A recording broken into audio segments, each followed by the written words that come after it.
the man.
This WeatherScope is sponsored by MCI, one company, one local to global connection.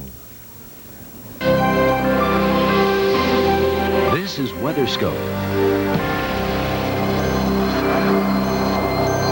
The weather's setting up for a decent afternoon on the west coast, but another storm is getting ready to move in off the Pacific. Good morning and welcome to WeatherScope. I'm Dan Atkinson. And I'm Mark Mancuso. And on the other side of the country, well, there's some snow and some freezing drizzle in the plains, making for some very slick and hazardous weather there.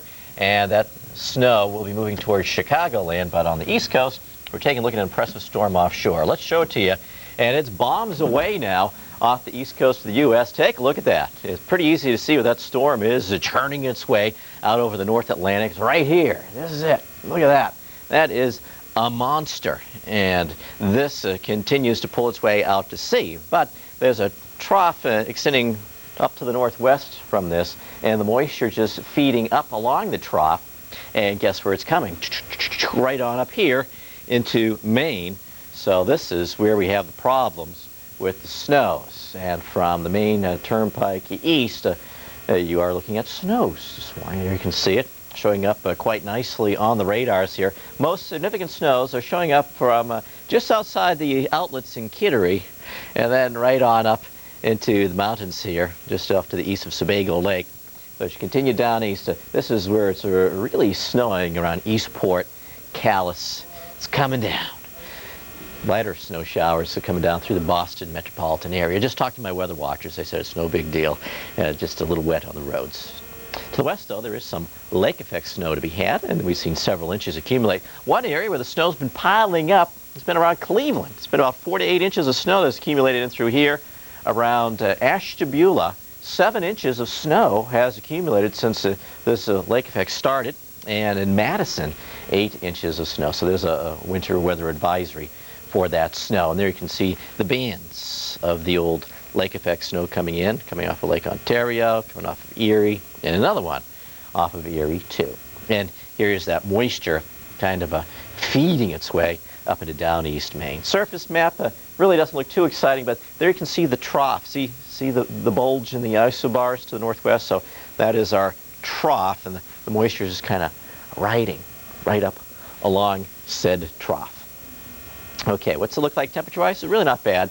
So as the snowflakes come on down here in southern New England, just a little wet on the roads. To the north, though, colder, so Bangor east will have some problems. And as we take it to the south, the satellite radar composite does not see any precipitation, but we do see lots of isobars in Texas where it's windy. Winds gusting in Dallas 20, 30 miles an hour, and it's getting quite mild. Dan? Thanks, Mark. On the west coast, rain should wrap up by this afternoon, aside from splash and dash showers. In Salt Lake City, Utah, here's what it looked like last night, and even with all those flakes, only about an inch fell in the city. Clouds are in your forecast today with a chance of snow showers for Salt Lake City. Temperatures expected to peak near 40. Well, here's the satellite and radar composite for the west. And well inland, there is widespread precipitation. You have a lot of snow falling across the state of Montana and Wyoming. Rawlins, Wyoming, reporting some heavy snow right now.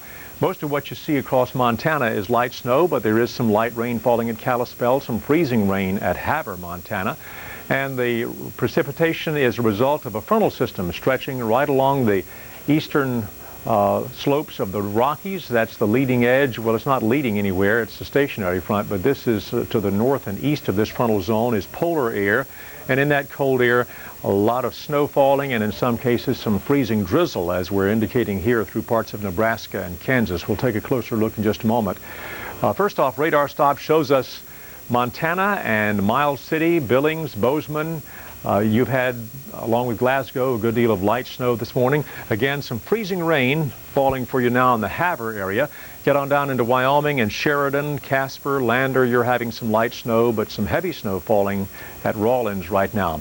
Most of the snow in the state of Colorado is mainly over the northeastern portion of the state. It has spread on eastward into Goodland, Kansas, where earlier this morning you had some freezing rain and drizzle from time to time, and that's certainly going to be important to remember if you're going to be traveling along Interstate 70. You could run into some icy patches there. Goodland has turned over to light snow right now, but on toward the east at Hill City, there is freezing rain occurring now. Occasionally there are some snow showers in the mountains of New Mexico. We move on back toward the west and you see a few scattered showers through coastal sections of California, moving on up toward Arcadia and Crescent City. Some snow falling now on top of Mount Shasta, or at the town of Mount Shasta. Showery day for you around the San Francisco area, and also right along the coast, heavy surf to deal with. Meanwhile, temperatures across the west include 41 degrees in Seattle, San Francisco 47, 40 at Las Vegas. You're 32 now in Salt Lake City with that chance for some more snow showers today. Denver 27 degrees. Midwest temperatures include 24 in Chicago, 15 in Minneapolis, St. Paul, far colder at Fargo with 4 below zero at this hour. And across the Midwest, we have these tight isobars packed in between the high pressure over the Ohio Valley, the low pressure with the storm pulling out of the Rockies. It's going to be a windy day for you across the Plain States. And along with the wind, you have some freezing rain and drizzle to deal with in places like Lincoln, Nebraska, and on back across the southern portions of the state. So if you're going to be traveling through those regions, certainly factor in some extra travel time along Interstate